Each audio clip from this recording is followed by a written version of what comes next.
Y de esta forma vamos a dar inicio a la primera jornada del foro con el bloque temático número 1, los contenidos audiovisuales y la cuarta revolución industrial. En esta primera parte refiriéndonos a los contenidos audiovisuales en la era digital. Vamos a dar la bienvenida a nuestra moderadora, Esperanza Silva. Permítanme contarles un poco sobre ella. María Esperanza Silva Soura es actriz de la Universidad de Chile, con posgrado en dirección teatral de la Pontificia Universidad Católica de Chile.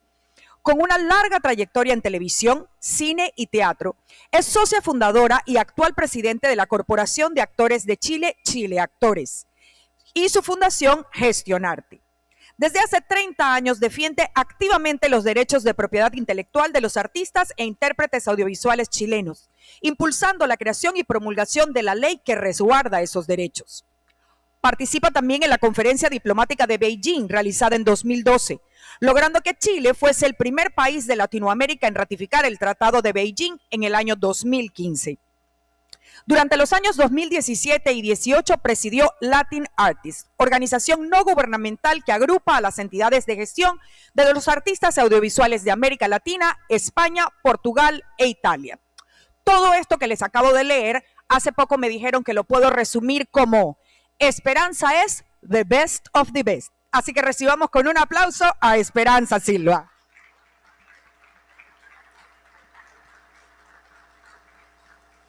Y con nuestra primera ponencia del día, los creadores ante el reto de la cuarta revolución industrial, nos acompaña nuestro invitado especial, Abel Martín, secretario general de Latin Artists España y director general de AISGE, la entidad de gestión de los actores, bailarines, dobladores y directores de escena de España.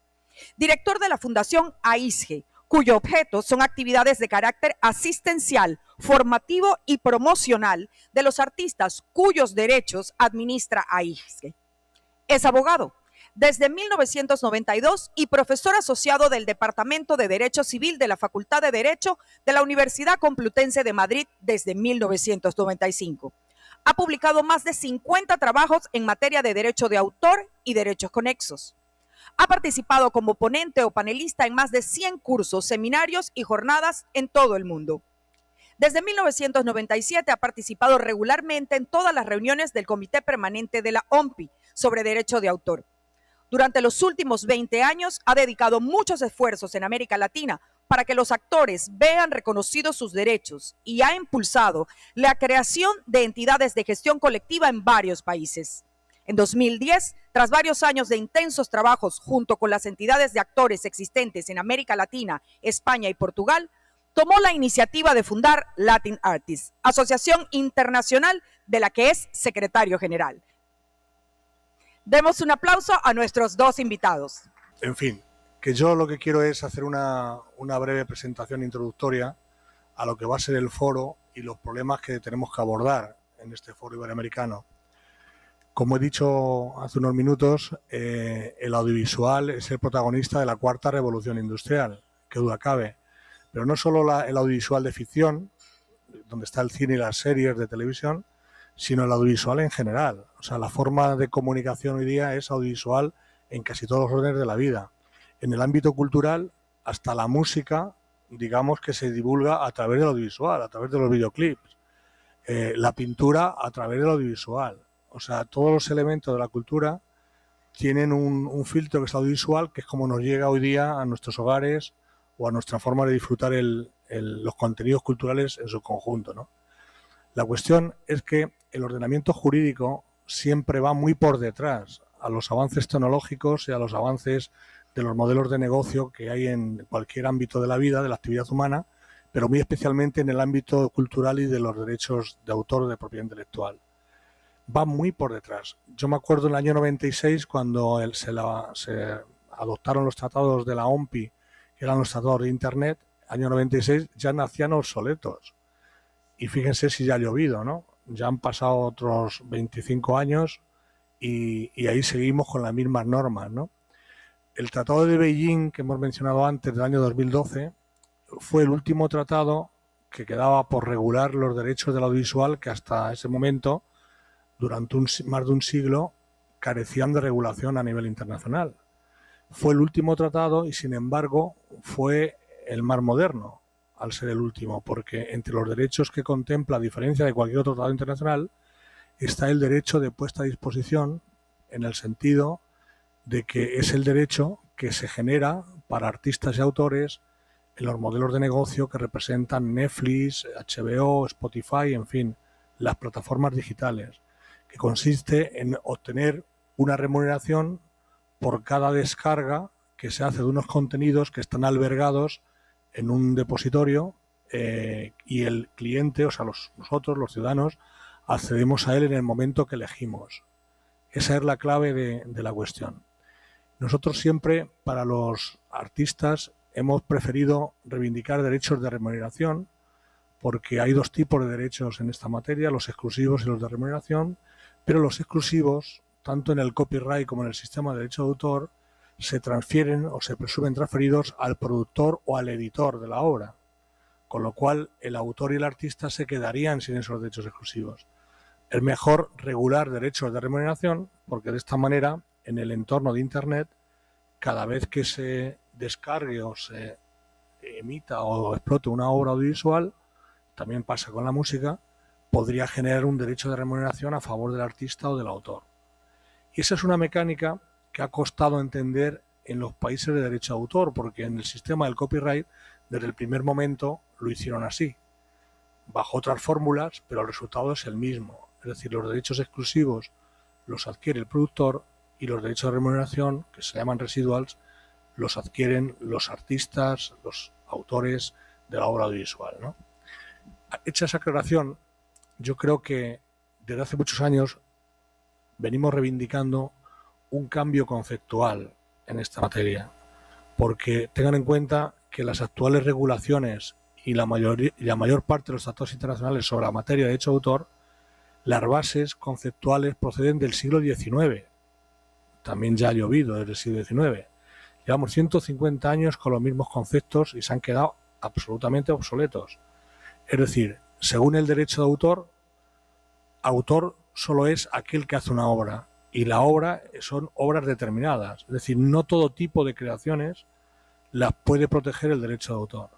Y sin embargo, cuánto han cambiado las formas de creación y las formas de expresión de la creatividad, ¿de acuerdo?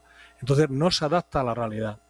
Y entonces hay una gran resistencia numantina a nivel mundial, en virtud de la cual siguen manteniendo los conceptos del siglo XIX y tratan de dar respuesta a las últimas innovaciones en materia de creatividad y formas de expresión cultural y artística. Y esto es un gravísimo error. Yo he participado en los últimos años en muchísimos congresos de actuales genios, eruditos o cosas similares, hablando de metaverso, de los NFTs, de estas cosas, y yo siempre les hago una pregunta, digo, ¿pero estáis seguros que esto lo debe proteger el derecho de autor? ¿No será que a lo mejor tenemos que pensar en un derecho nuevo, en algo nuevo, porque estamos estirando demasiado la goma del derecho de autor? El derecho de autor conceptualmente no abarca más, es muy complicado, y además se ha ido desconfigurando por la presión de los mercados y por la presión de algunas entidades de gestión que han ido un poco configurando el derecho a su conveniencia. Ahora se dan cuenta que en el contexto de las nuevas tecnologías esa forma de operar no es la más adecuada. Entonces yo pienso que a veces nos obcecamos en meter bajo el paraguas del derecho de autor cosas que a lo mejor no pueden estar. Es muy humano que ante una nueva realidad tratemos de interpretarla y de ubicarla con lo que ya contamos. Pero yo lo que planteo es que tenemos que ir más allá. Tenemos que cambiar conceptos y a lo mejor tenemos que abrir la puerta hacia una nueva forma de derecho de autor. Una forma que proteja cualquier tipo de creatividad que tenga las características básicas de que sea original, fundamentalmente, ¿no? Cómo la expreses ya debería ser bastante indiferente, porque hasta ahora el derecho de autor, que vino impulsado fundamentalmente por los autores dramáticos, de las obras dramáticas y de los traductores del siglo XIX, surge desde el momento que se inventa un instrumento, se llama imprenta, ¿no? Y se pueden hacer copias del mismo libro. Pues fíjense ustedes todo lo que hemos evolucionado durante el siglo XX y ahora en el XXI, con la capacidad para reproducir, para fijar, para expresar tecnológicamente la creatividad, ¿no? Entonces, esas fórmulas del derecho de autor yo creo que son muy complicadas. Miren, hay aspectos en todas las leyes de derecho de autor que son jurídicamente una auténtica aberración. Por ejemplo, el derecho de autor está limitado, la parte económica está limitada en el tiempo. Tiene un plazo de duración los derechos patrimoniales, por virtud del interés general. Es decir, para que una vez que la obra haya pasado ya un periodo de explotación, vuelva al acervo común y la podamos utilizar. Eso es un fracaso histórico. O sea, ninguna obra en dominio público, una vez que agota su plazo de protección, se hace más accesible al público que la obra que está todavía protegida por el derecho de autor. ¿Por qué? Por ejemplo, podemos editar un disco con las composiciones de Mozart, que Mozart está en dominio público ya. Pero es que producir un disco tiene un coste. El disco que sale al mercado con las obras de Mozart cuesta prácticamente lo mismo que el último disco de Rubén Blades, por decir algo. No hay una gran diferencia. Es decir, la virtualidad de que el dominio público genere una gratuidad y un acceso más extraordinario por parte del público no es real. Y sin embargo, nuestra ley de derecho de autor mantienen, en muchos casos, hay algunas excepciones como en México, mantienen distintos plazos de protección sobre la misma obra, con lo cual es un lío jurídico bastante considerable. Por ejemplo, sobre una obra cinematográfica, para los autores, en España, por ejemplo, la protección es 70 años después de la muerte, pero para los actores es 50 años desde que hicieron la película. Para los músicos son 70 años desde que hicieron la banda sonora de la película. Es decir, ¿cómo se entiende esto?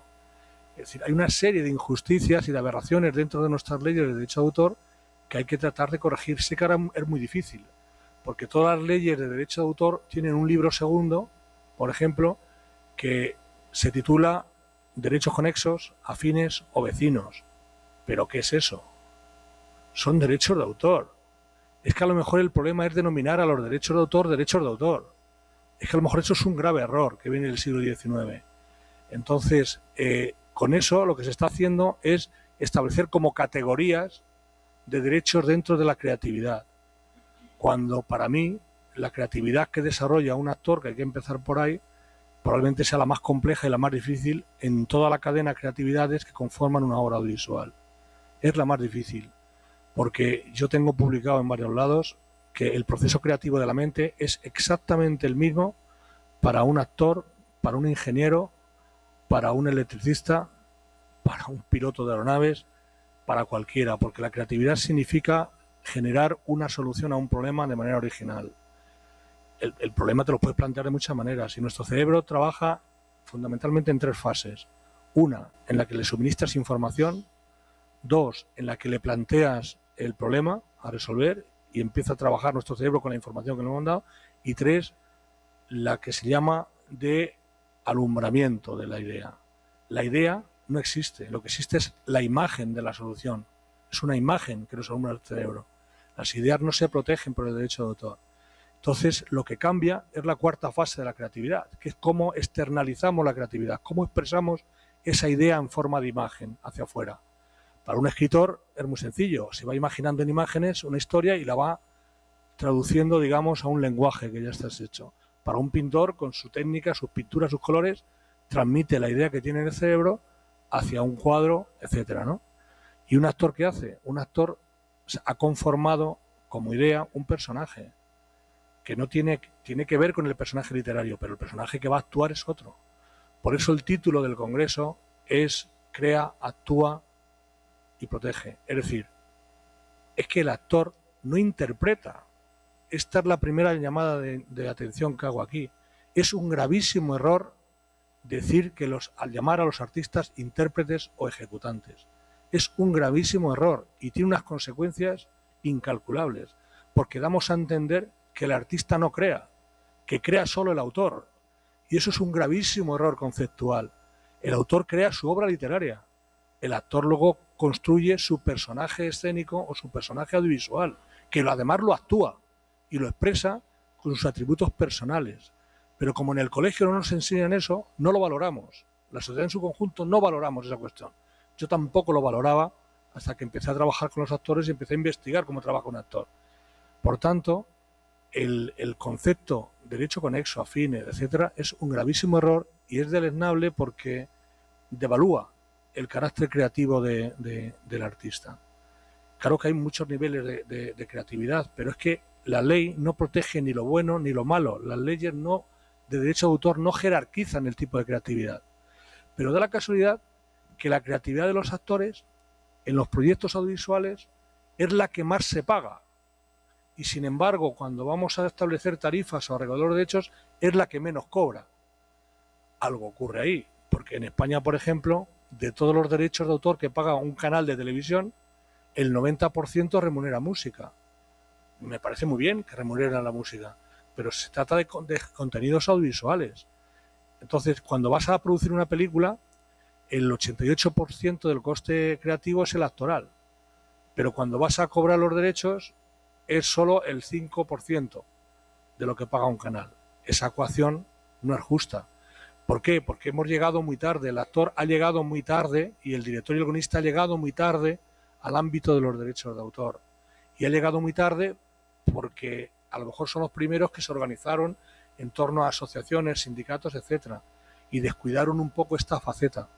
Pareciera que el derecho de autor, y sin embargo el derecho de autor, fue creado por Víctor Hugo y una serie de dramaturgos, dado que en el siglo XIX se representaban muchas obras teatrales, fue el boom del teatro en todos los lados, y entonces los actores cobraban por su trabajo, pero los dramaturgos solo tenían el honor de ser la obra más representada en una ciudad o en un determinado momento, ¿no? Pero no obtenían nada económico. Por eso se generó el derecho de autor, más luego por las traducciones tanto de obras literarias como científicas, que el siglo XIX fue un boom también de las traducciones para difundir la ciencia y la cultura, ¿no? Entonces, digamos que se ha ido desconfigurando un poco el sentido del derecho de autor, además de ser obsoleto, en su momento tenía sus fundamentos, pero hoy día hay que, primero, interpretar las normas en su justa medida, teniendo en cuenta estas circunstancias, y segundo, yo lo que invito es que poco a poco vayamos cambiando los conceptos y demás. Yo me duele mucho, sé que es normal y es lo menos dañino que puedo escuchar, llamar a un actor intérprete, ¿no? Porque miren, solo existe una interpretación, que es la interpretación hermenéutica, que significa traducir a imágenes en nuestro cerebro lo que se deduce de la semántica de las palabras. Es decir, cuando cualquiera de nosotros leemos una novela, la descripción del lenguaje nos lleva a unas imágenes en nuestro cerebro, y por eso cada uno nos imaginamos un paisaje, una situación, un personaje, cada uno nos imaginamos uno distinto, ¿de acuerdo? Incluso distinto del que está pensando el autor de la novela. Por eso cuando la novela la llevan al cine, dice, hoy no me gusta. ¿Por qué? Porque tú ya tienes preconcebido cómo es el personaje, cómo es el paisaje que te ha descrito. Por tanto, la interpretación, solo cabe la interpretación de un texto. Pero si aquí hay actores en esta sala, me dirán que ese no es el trabajo del actor. El actor no interpreta un texto. El actor lo que hace es construir un personaje con ese texto y otros elementos y luego lo actúa ante la cámara. Y ese es el personaje que nos transmite las emociones al telespectador. Por tanto, si se limitara a interpretar un texto, quedaría en su cabeza. Pero es que la creatividad que está dentro de nuestra mente no existe para el tercero, para el ajeno. No se protege, porque solo cuando la expresas externamente es cuando la proteges. Entonces, claro, aquí lo que ocurre es que el derecho de autor ha evolucionado durante el siglo XX de una manera un poco anormal, bajo presiones ajenas al derecho de autor. Y entonces surgieron nuevas formas como el cine, el disco, luego la radio. Entonces la radio, el desarrollo de la radio nos llevó a la regulación del Tratado de Roma, a la Convención de Roma de 1961, que es donde se metió la pata a nivel conceptual con los artistas. Porque era para proteger a los productores y a los artistas musicales y a los radiodifusores, dado que el disco se explotaba mucho en las radios. Pero ¿qué ocurre? Que el término performance del inglés lo tradujeron al francés como artista, intérprete, ejecutante. Y del francés pasó al español. Y ahí es donde viene el lío. Pero es un concepto completamente ajeno a lo que es la dinámica y el trabajo de un actor. Yo he investigado desde el 534 a.C., que es en el momento en que Thespis se separa del coro para hacer el primer protagonista, hasta nuestros días, y en ningún lugar con fundamento se dice que el trabajo de un actor sea interpretar un texto. porque interpretación hermenéutica viene de interpretar los libros sagrados, darle una interpretación a los libros sagrados. Por tanto, ante un guión hay muchos que hacen una interpretación hermenéutica, pero eso no trasciende al proceso creativo. Eso forma parte del interior de cada cual. El director de la película se lee el guión, hace una interpretación hermenéutica del guión. El director de fotografía también hace una interpretación hermenéutica. El actor hace una interpretación hermenéutica de su personaje. Pero eso no es lo que protege el derecho de autor. Y digo más, el derecho de autor no interviene en la fase de producción y en la fase de la creatividad. En todas nuestras constituciones existe la libertad de expresión y la libertad de creación como derecho fundamental. Pero el derecho de autor no interviene en esa fase. El derecho de autor interviene una vez la obra tiene ya vida externa y la obra está acabada o la actuación está expresada. Es a partir de ahí cuando interviene el derecho de autor. Por tanto, no podemos establecer jerarquías en el derecho de autor. Yo sé que lo que estoy diciendo aquí ahora pues puede chocar a lo que tenemos aprendido, ¿no? Pero yo creo que en nuestras manos está en ser críticos para mejorar el sistema y adecuarlo a la realidad, ¿no? Porque solo así vamos a poder dar respuesta a los nuevos avances tecnológicos y a las nuevas circunstancias que vayan surgiendo, desde el conocimiento de lo que es el proceso creativo de cada cual que interviene en la creación de una obra. Porque yo he tenido grandes maestros en derecho de autor, muy grandes maestros, pero no saben cómo crear un artista. Y se han puesto a escribir absolutas estupideces, con perdón. Me da igual quién sea, puedo nombrar a cualquiera, no lo voy a hacer. Pero con todos ellos he discutido que eso no puede ser. No conocen el proceso creativo y entonces denigran al actor hacia el libro segundo como un divulgador de una obra que ha creado otro, que no, que es que son dos obras distintas. Los que habéis hecho teatro sabéis que una cosa es la obra dramática, como obra literaria, otra cosa es la obra teatral. Cada vez que representéis la obra es una obra nueva. Es que son cosas distintas. ¿De acuerdo? Yo he tenido que acudir hasta Aristóteles, no solo a la poética de Aristóteles, cuando decía que todas las artes son imitación, lo que cambia es la forma, el objeto y el fin con el que se imita. Lo que él quiere decir es que si estamos todos viendo la misma catedral, cada uno la pintamos de una manera distinta, porque no es que la imitemos, es que la mímesis aristotélica significa que es lo que percibimos de esa realidad. Cada cual lo percibimos de una manera distinta, con lo cual cada cual lo haremos de una manera distinta.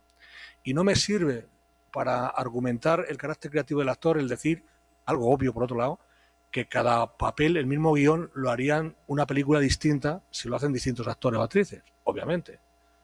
Obviamente que cada cual es cada cual y por eso el actor no cabe plagiar a un actor. Eso es imposible, porque es tan personalísimo lo que hace un actor que eso es imposible. Se le puede imitar, se le puede hacer una parodia, pero plagiar es absolutamente imposible, plagiarlo, ¿no? Entonces, como digo, la herramienta que tenemos son las leyes de derecho de autor.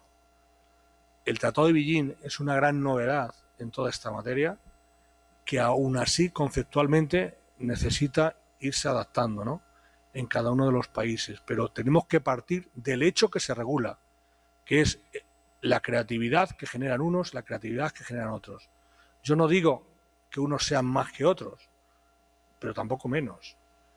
No somos nadie, y menos una ley de derecho de autor, para calificar las creatividades y relegar a los artistas a un libro segundo, que a mi modo de ver debe haber un libro primero común a todos los creadores y un libro segundo a todos los que invierten en economía para producir, que también son fundamentales. Pero yo creo que eso requiere otro tipo de protección. O sea, no es lo mismo lo que hace un productor o un editor musical, por ejemplo, poniendo un dinero, un proyecto, que lo que hace un autor o lo que hace un artista, que es aportar creatividad, elementos creativos a las obras. Yo creo que eso se han pasado bastante con esa cuestión y creo que hay que retomar y volver al hecho que estamos regulando, porque si no, seguimos alargando un poco las cuestiones, ¿no? Así que bueno, esto es una gran reflexión. A lo largo de este foro pues iremos viendo otras en este sentido. Y un llamamiento que hoy día puede ser una locura, pero que es el hombre sin locura, como decía Fernando Pessoa, decía solo una bestia que procrea. Así que espero que les haya gustado lo que les he dicho y sobre todo que cojan conciencia de lo que son, para que nos regulen adecuadamente las normas.